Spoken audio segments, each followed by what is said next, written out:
is caused by atrial fibrillation. So I'm not making up the relationships between the ECG change and the pathology.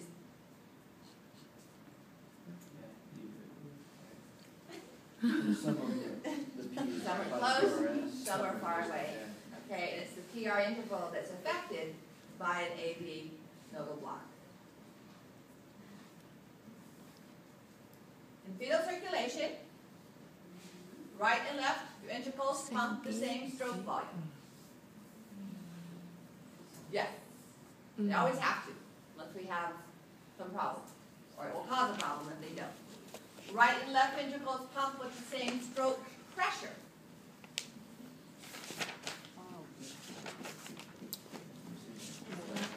I don't think the pressure was the same. Pulmonary pressure is greater than systemic pressure.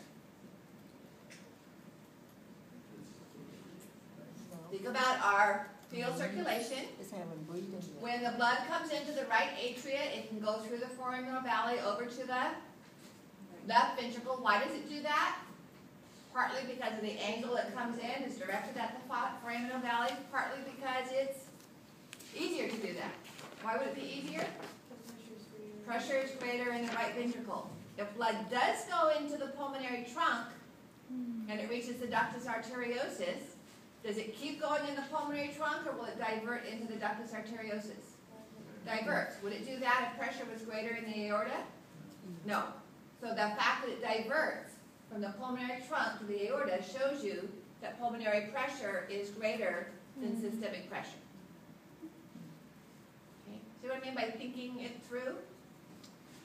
There are facts about each of these questions that you know. You just need the confidence in the fact that you know them. Okay? Monoamine oxidase inhibitor. It itself may not function to do this, but would result in. So this is similar to the previous question on blood pressure. So if we would we have more norepinephrine or less norepinephrine if we had given somebody a monoamine oxidase inhibitor? Exactly, we would have more. So with more norepinephrine, would we have an increase in intracellular calcium ions? Yes. Because norepinephrine increases cyclic AMP, which opens calcium channels. Would we increase heart rate? Yes, because norepinephrine opens our funny channels earlier and more of them. Would there be a prolonged PR interval? No. No. Would there be a decrease in cardiac output? No. No. Yeah. Increase in stroke volume? Yes, because of those calcium ions. Okay? This is just showing the MAO.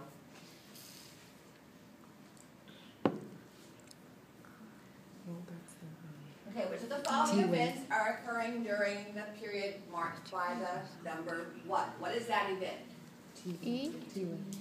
The T wave, and what is the event occurring in the heart that results in an ECG demonstrating a T wave? Well, what's the current event first? Funny channel. What is the heart doing that the ECG shows as a T wave? Ventricles repolarizing. Okay? So ventricles are repolarizing. They depolarized here. They're repolarizing here. So if we relate that to this, about approximately where would we see that? At the end of the injection. Beginning of isovolumetric relaxation. Okay? So current is passing through the AV node or bundle branches. At the T wave? No. We already said that's going to be in the PQ-PR interval. So that would not be it. Atrioventricular valves are open.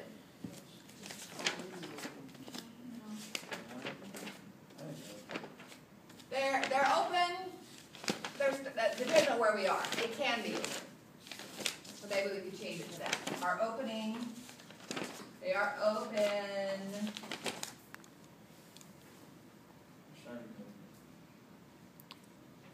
Or may be open, depending on where we are.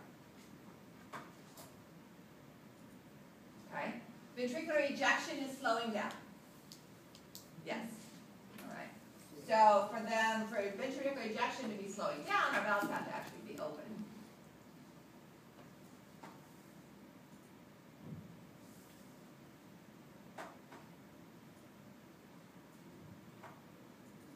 Dichotic notch appears. What's the dichotic notch? Yeah. So that's occurring with repolarization. Okay. Funny channels are open. Yeah. No, nothing. So how do we relate funny channels? I've done this with you before, but let's do it again. How do we relate funny channels to our ECG?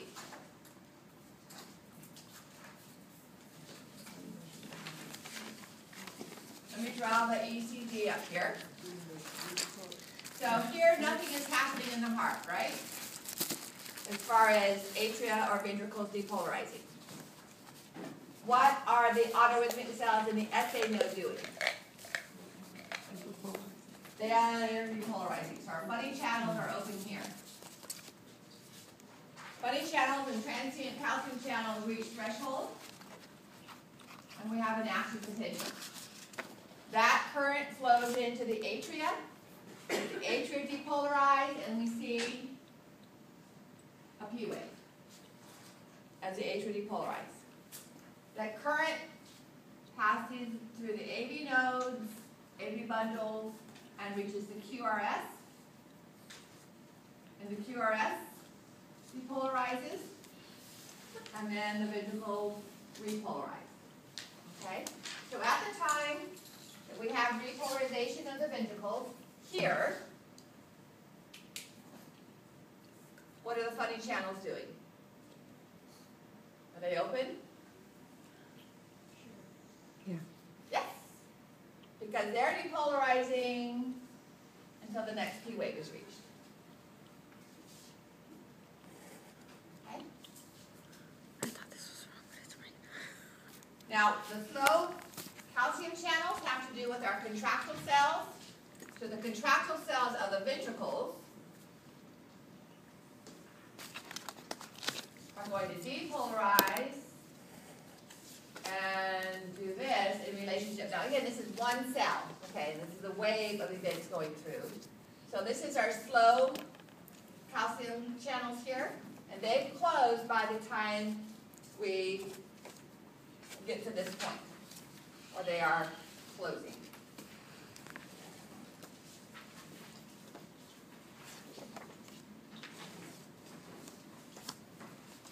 All right,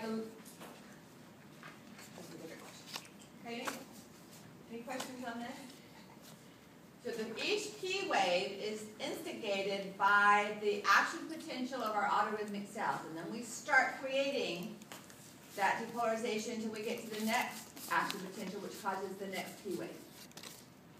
Okay? The slow calcium channels are in our ventricular muscle, and if we're relaxing, all right, those calcium channels are going to be closed, and it's the potassium channels that are open, allowing the complete repolarization. All right, which of the following events has already occurred just prior to 3? So we're talking about, I make it look like this is happening a little quicker than, so this happens just prior. Wait, oh. You're going through all your... Sorry. Like what?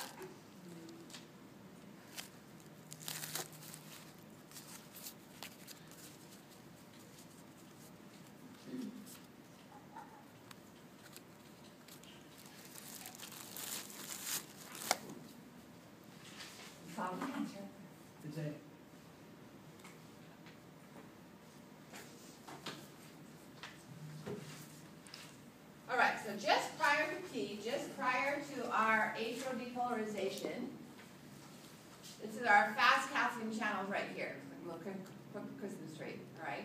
But that's fast calcium channels open because that's our action potential that triggered P. So that has to have already occurred because that's what causes P to occur. Are the AV valves open?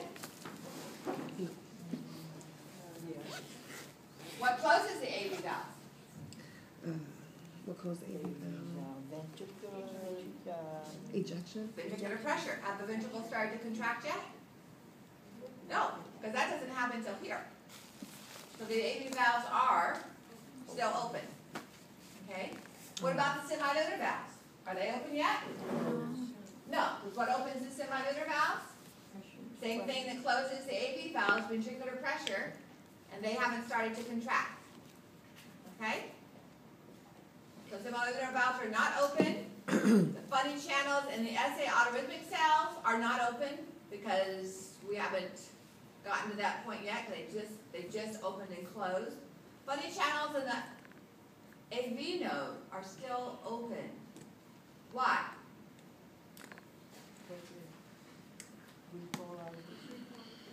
Remember, it takes them longer. So here our SA node fires, okay, and then our AV node is going to fire when that gets to it, but that hasn't happened yet until we're on the other side of atrial depolarization. It's the current going through the P wave that causes the AV node to fire. Does that make sense? If we don't have an SA node, then the AV node will fire, but at a slower rate.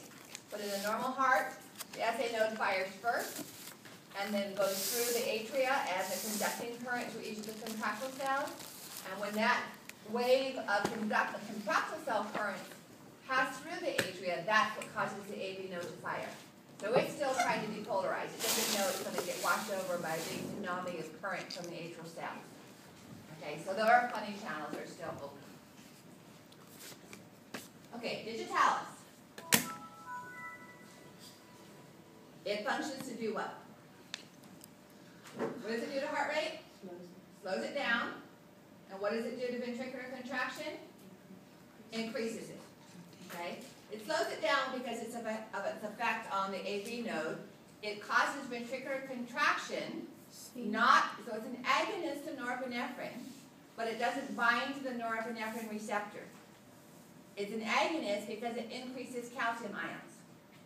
And it does so because it decreases the effect of sodium-potassium pumps. Now, I mentioned this briefly, but I didn't harp on it. So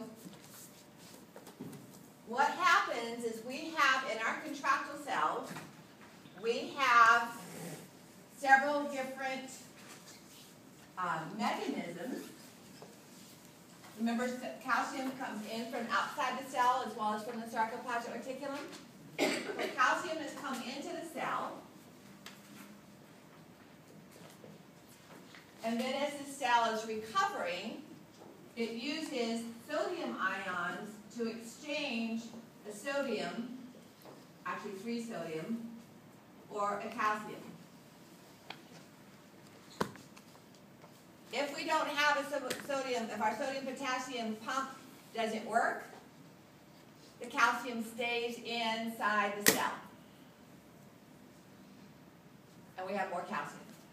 So we end up with more, a greater force of contraction.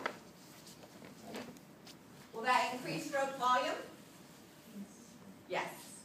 Will that decrease heart rate? And it will because of a different function. Okay? So digitalis interferes with the sodium-calcium exchanger.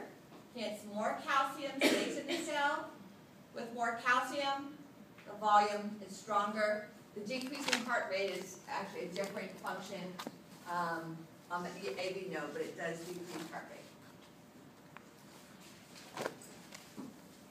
You guys remember what cardiac tamponade is? Over 100. Over heartbeat over 100. Fluid, extra fluid, and the pericardial Increase cavity. heart rate. So, is that going to increase or decrease stroke volume?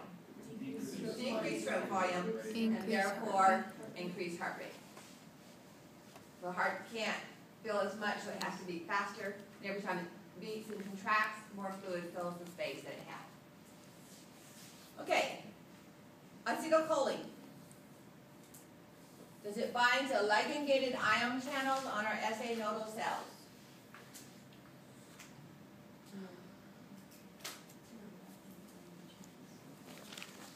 Ionic, ionotropic, or metabotropic channels?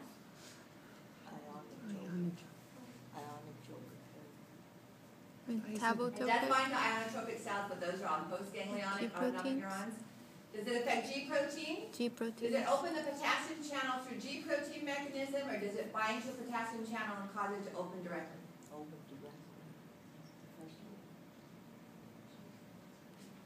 It does it through G proteins. Okay? So it's not binding to the potassium ion channel. It binds to a G protein regulated receptor. The inhibitory G units will decrease cyclic AMP, so that shuts down our funny channels. And the excitatory, the GS, so both of these, this would be correct if I had GI there. Okay? So it activates a G protein, but it happens to be an inhibitory G protein.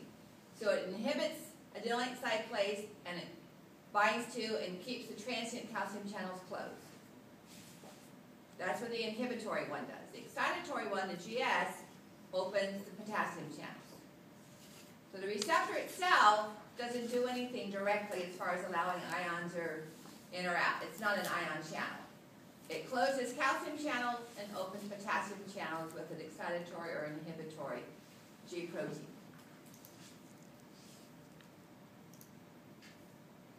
Now you have these diagrams of the ones on the lower bottom of the page on the cardiac cycle practice worksheet. You probably saw some of them on the quizzes. All right, are you willing to take it tonight? So, remember I said to review these and be able to identify what channel or what type of potential is present. So what cell is illustrated here? Autorhythmic. Autorhythmic cell, contractile cell, and skeletal muscle cell. All right, so A Calcium voltage is called by what? Calcium? Voltage-gated calcium channels, resulting in the depolarization form of our action potential. B. What? B. Repolarization. Repolarization due to voltage-gated potassium. The L stands for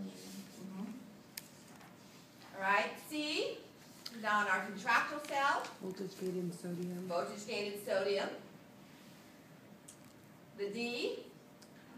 Calcium. Calcium Repolarization. and Potassium. so I thought I changed this. The calcium is actually going to be depolarization, but it's slow depolarization. For A though, why is it L and not, I mean, how would you indicate fast calcium? Well, I put it in parentheses, but it's, you could say, I mean, it is a fast calcium channel. Fast is long enough. Yes. And the transients are quick, but they're slow to open, and they don't open very long. This opens quickly, but doesn't stay open. It stays open longer than the transient ones do. Okay. E, back to voltage-gated potassium. Potassium. Yeah. F, Uh, skeletal muscle, that's our typical sodium, one that you already heard. voltage-gated. Voltage-gated sodium. G, voltage-gated potassium. voltage-gated potassium. H, Ligand-gated. ligand-gated Potassium sodium, too. usually with acetylcholine. That's going to be a sodium. And then finally over here on the beginning of our depolarization for the autorhythmic cells, Graded. What is that? Funny channels? the graded potential, but voltage-gated.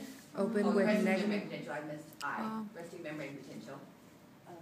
Okay, and then J are voltage-gated funny channels, but it is a graded potential, so this is kind of an anomaly.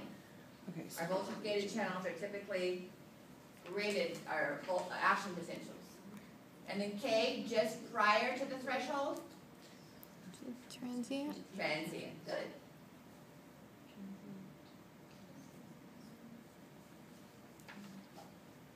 How come you don't put it L? Because it's not long enough.